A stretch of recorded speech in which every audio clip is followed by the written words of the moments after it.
Hey there, Audioholics. We are live at CES 2018 in Las Vegas, and we are just outside the official show off to one of our friends, Nakamichi. You might remember from last year that Nakamichi came back and they were showing a prototype of their ShockWafe Ultra 9.2 soundbar. Now, soundbar is not doing justice to what they have to offer because you not only have the soundbar up front, which offers your left, center, and right, as well as right wide channels and left wide channels, but there are two rear channels, left surround and right side surround, and then two back channels as well. That's how you get to the full 9 channels. Now, the cool thing about those rear channels is they can be configured in a dipole configuration. If you're trying to go for a minimal footprint and you only want to have one set of speakers there, no problem. You can still set that one set of speakers in dipole mode, get both of the channels run there, both your side and your back surrounds. Or you can just break those apart and separate them out into more discrete channels. Well, what they did is they were very confident about how their soundbar was going to pack up against the Sonic Carrier by Creative, and this is a soundbar with a retail of $5,800, as well as a Samsung soundbar. I believe that it is the 950, and they had a little bit of black cloth over here, ran through several demos, ran through Atmos, ran through DTS, ran through some test material from Mad Max, Life of Pi, the Amaze demo from Dolby, and then had our listeners say, hey, tell us which one you want. A, B, or C for each of the three. I myself gave it a listen, and my overall pick was the Nakamichi, so I was very thankful. You always want to keep the hosts happy. But what I heard with the Nakamichi is some updates that they've made with some of the firmware. The first is that they've paid a lot of attention to the integration between the front channels and the rear channels.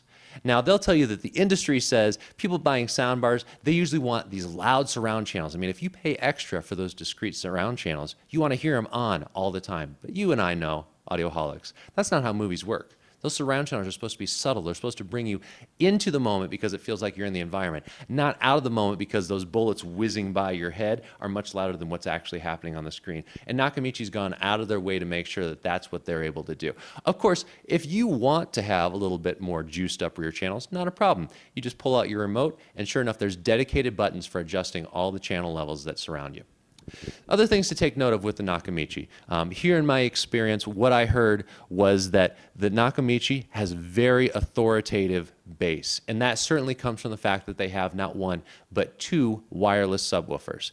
And so you get those dialed in on opposite sides of the room, and you get the benefit, as you Audioholics know, of a nice smooth bass response. Instead of having a single subwoofer where there might be a real sweet spot, but then off to there your bass gets either non-existent or gets too much of it, very boomy, very muddy. With two subwoofers, you have a much better chance of getting that nice uniform sound throughout the listening environment. No matter where you end up sitting, it's going to sound natural, certainly with a lot of oomph, with a lot of authoritative punch, but not so much that, again, you feel like you're getting berated by low frequencies and you can't hear what's happening up on the big screen where the action actually is.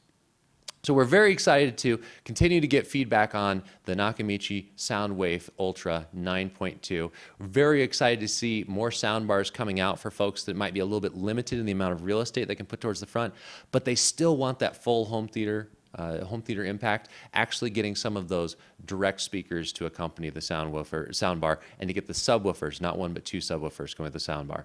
You're getting some actual home theater grit in these more compact packages. Well, that's all that we have here from Nakamichi right now. We're going to hit the floor again tomorrow here at CES 2018. There's lots more to come.